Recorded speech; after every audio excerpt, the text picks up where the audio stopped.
संगीत रागी जी जल्दी से एक आपकी टिप्पणी। वो कह रहे हैं कि हाँ मेरा विश्वास है भारत के संविधान में, सर्वोच्च न्यायालय में भी है, लेकिन फिर भी बार बार आप लोग उनको टारगेट करते रहते हैं।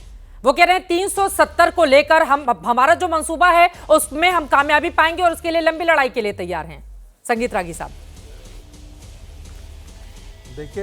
देखिए चित्रा जी, सबसे पहले तो ये बात जान लेना चाहिए कश्मीर के नेताओं को और कश्मीर के मुल्लाओं को कि कश्मीर कश्मीरियों का नहीं है, सिर्फ कश्मीर इस देश का है, कश्मीर भारत का है।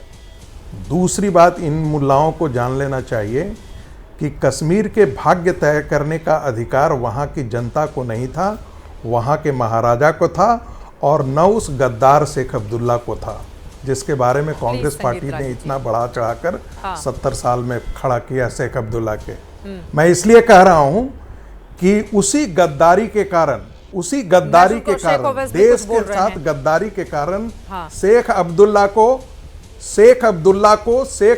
को पंडित जवाहरलाल नेहरू ने 1953 में जेल में बंद किया। और एक बात और बताता हूं, ये किसी के अरे तुम्हारा नहीं है, तुम नहीं करोगे ना तुम्हारे बाप करेंगे, तुम्हारे बाप का भी नहीं है ये जम्मू कश्मीर, ध्यान रखना। ये तू तड़ाक की भाषा तुम्हारे बाप का नहीं है जम्मू कश्मीर, कश्मीर भारत का है। संगीत रागी जी प्लीज कश्मीर भारत का है। इस तरह के ये कोई मुल्ला इस तरह के शब्दों का इस्तेमाल मैंने बोला प्लीज मुद्दे पर रहते हैं, तू तड़ाक की भाषा नहीं, तू तड़ाक की भाषा नहीं, प्लीज थोड़ा सा शब्दों की मर्यादा। इतना गंभीर मुद्दा है, इतना गंभीर मुद्दा है। तीसरी बात please Sangeet Ragi ji please, Sheikh Owais ji please, Sangeet Ragi जी आप तीसरी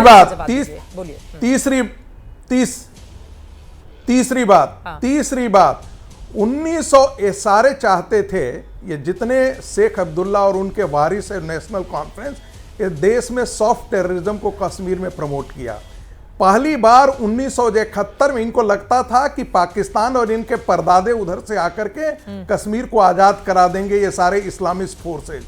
1971 के बाद इनको लगा कि नहीं, अब पाकिस्तान की पिटाई हो चुकी है, कोई आजाद नहीं चलाएगा। तब जाकर के इन्होंने कश्मीरियत और सद्भावना की बात करना शुरू की। इसके बाद दिल्ली एकॉर्ड हुआ और शेख अब्दुल्ला कांग्रेस पार्टी के साथ वहां साथ में चुनाव लड़ा। लेकिन इसी रिगिंग के कारण 1979 में टेररिज्म वहां पैदा किया।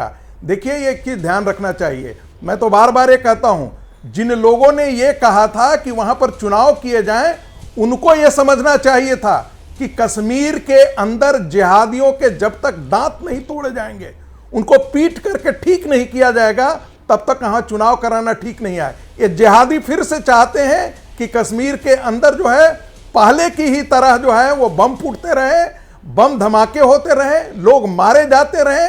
इनकी माइंडसेट इस्लामिस्ट है, इसलिए इस चीज को बहुत गंभीरता से ध्यान रखने की आवश्यकता है। और मुझे लगता है ये जो हंगामा किया जा रहा है, फिर भी कश्मीर के अंदर आतंकवाद की भावना को खड़ा करने की, अरे तुम्हारा ही नेशनल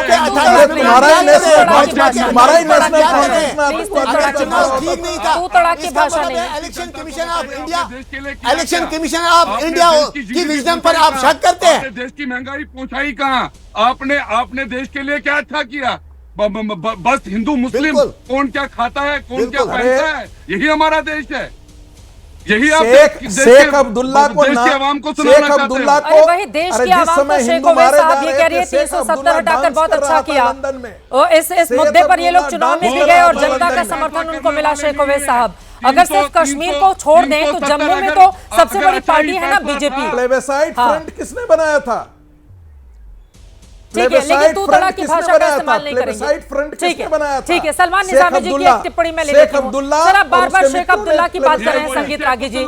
शेख अब्दुल्ला इस देश के बड़े बड़े पदों पर रहे, ठीक है, वो जम्मू कश्मीर में बड़े बड़े पदों पर रहे, ठीक है, उनकी पार्टी के लोग भी संसद भवन में हैं। प्लीज तू तड़ाक की भाषा नहीं, तू तड़ाक की भाषा नहीं। जितना आपको संगीत रागी जी इस देश के संविधान ने अधिकार देकर रखा हुआ है, उतना ही शेख अब्दुल्ला की पार्टी को भी देकर रखा हुआ है। प्लीज तू तड़ाक की भाषा का इस्तेमाल नहीं करेंगे। अब मैं सीधे सलमान निजामी जी आपके पास आते हुए, अब्दुल्ला के बारे में बात करने का मुझे अधिकार है क्योंकि वो गद्दार था। प्लीज सर, और देश के साथ उसने गद्दारी करने की कोशिश की। ठीक है संगीत रागी जी, पंडित जवाहरलाल जम्मू कश्मीर की जनता ने उनको उनकी पार्टी को को कई बार चुना था, लोकतंत्र के आधार पर ही चुना था। प्लीज इस तरह के शब्दों का इस्तेमाल नहीं करेंगे। सलमान निजामी, अब अगर आप जम्मू कश्मीर के लोगों का दिल जीतना चाहते हैं, जिसके लिए खुद प्रधानमंत्री नरेंद्र मोदी लगातार लगे हुए हैं, तो उनके दिल को जीतने के लिए इस तरह के शब्दों से परहेज करना होगा ना संगीत रागी जी।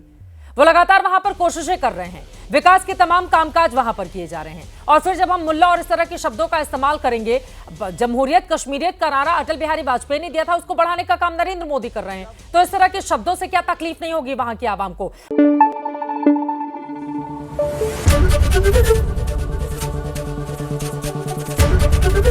एबीपी न्यूज आपको रखे आगे।